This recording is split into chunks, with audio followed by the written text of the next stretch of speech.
And that will take us to the main event. Final fight there in Queens for that Ring 3 card.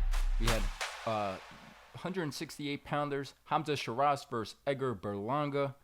And this is another one. A lot of people were down on Shiraz after his last fight, a draw. Some people think he lost versus Carlos Adames. That was at 160 pounds.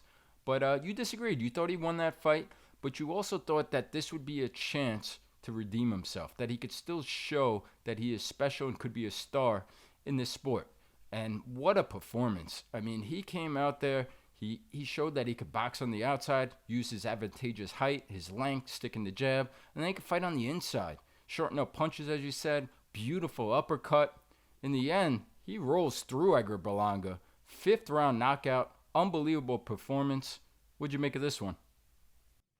You know, Bud, there are times when really, and you could see it, it's evident, and I saw it. If you know what you're looking at, you've seen it. People out there have seen it, where a guy is possessed, where you see the eyes. Soon as he's coming down the tunnel, he's coming out of the locker room, he's walking in the ring, he gets in the ring, you see he's different. You see it in his eyes. You see it in his posture. You see it in just the way he's presenting himself, the way he's standing. This guy was different. I thought we had to see that if he was going to win this fight. I thought that I've been in this business 50 years. A fighter doesn't become that guy overnight just because he has talent and he has promise. And everyone says, oh, he's going to be the future star. And a lot of people were saying that about Shiraz when he was fighting lesser fighters. He's going to be the future. I said it too. He's going to be the future star. He's going to be this. He's going to be that. But the potential's there. But the reality of it, the actuality of it is not there yet. It has to get there. How does that happen? They have to have that forging. It's like the sword. You got the sword, and you're going to hand it to a samurai, and you're going to go into war. You got to make sure that sword, before you hand it to the samurai, is a kind of steel that will not break in combat. So what do? You forge it in the fire. And it solidifies the sword. It makes it hard. It makes it strong, where it's not going to crack in that kind of combat that's coming up. The Adames fight was that. It was the putting of the sword in the fire. Really was for Shiraz. The Adames fight, a lot of people thought he lost. I didn't think he lost. I thought it was very, very close. Maybe it could have went one way or the other. I didn't think as much as everyone screamed from the top of the hill that it was the worst, robbery. Teddy, you're wrong. How you're backing him because you like him and all this stuff. No. I saw it. Both guys could have done more in that fight, and no doubt about it. Shiraz could have done more. He couldn't because he wasn't forged in the fire yet. Yeah, he was the guy who was tall. Yeah, he was the guy who was a good amateur. Yeah, he was the guy who showed you all the promise, all the potential, but he wasn't there yet. That Adames fight was the fight that he had to go through to get there. In what way, Teddy? He didn't get banged around. He got banged around psychologically. The threat in his mind of that fight, the unanswered questions going into that fight, can I depend on myself at this level? They had to get answered.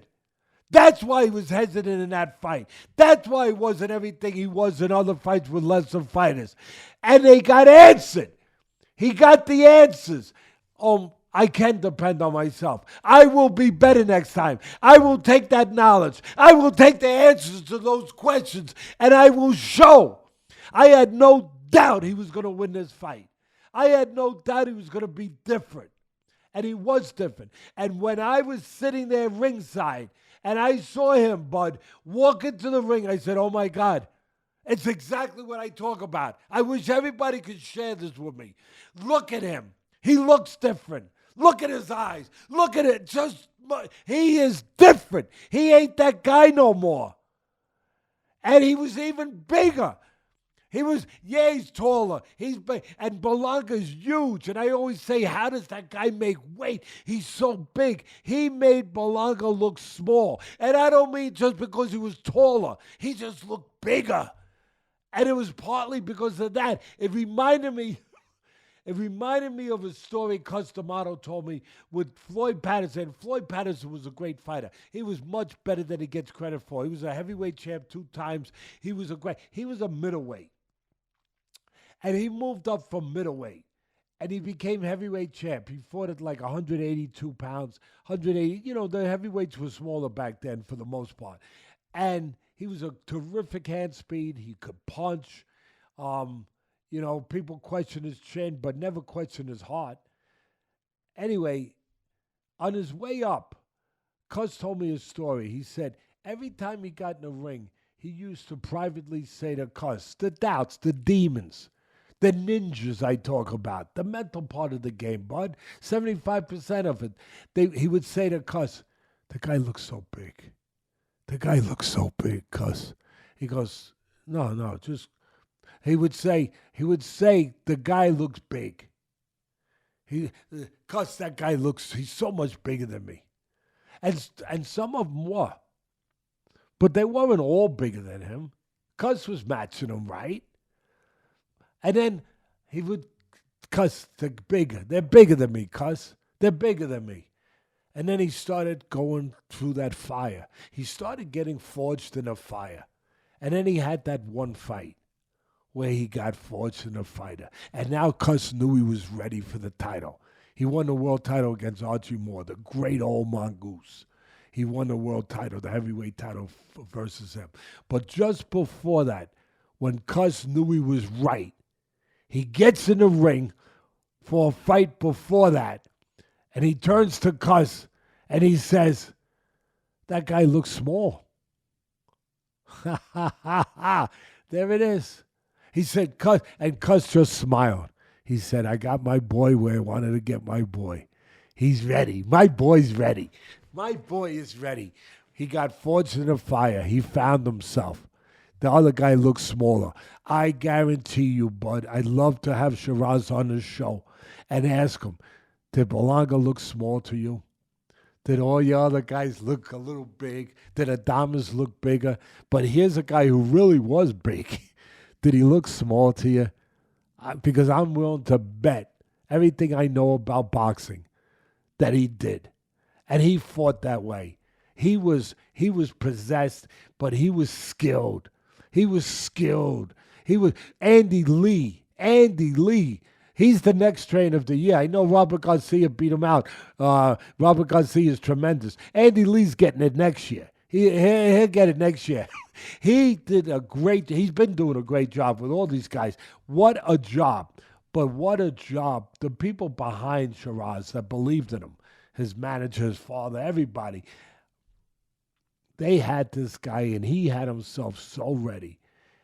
He showed you how you fight tall.